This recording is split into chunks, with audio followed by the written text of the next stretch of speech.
Bismillahirrahmanirrahim wa salatu wassalam ala ashrafil mursalin. C'est quoi un circuit électrique?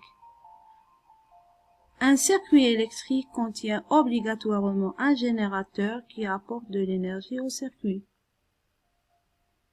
et au minimum un récepteur qui utilise de l'énergie pour produire de la lumière, un mouvement, etc.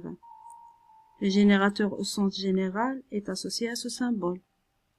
La pile qui est un générateur a son propre symbole. Voici celui de la lampe, celui du moteur, celui de la DEL, de la résistance, et enfin les symboles de l'interrupteur ouvert et fermé. On part du circuit ouvert quand le courant ne peut plus passer. Quand on demande de fermer le circuit, ce qu'on veut, l'établissement du courant. Voici un exemple. Fermer l'interrupteur, c'est-à-dire fermer l'éclairage de la pièce, et c'est pourquoi l'interrupteur a deux symboles, ouvert et fermé.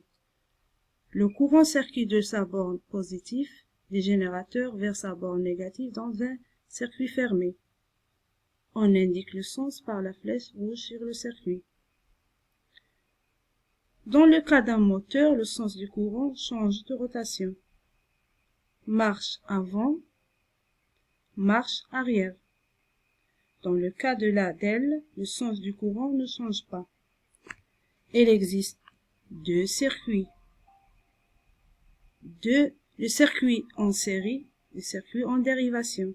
Commençons par le circuit en série. Et voici un exemple. On remarque qu'il y a une seule boucle. Tous les éléments se suivent. Si un de ces éléments est retiré ou en panne, tous les autres s'éteignent.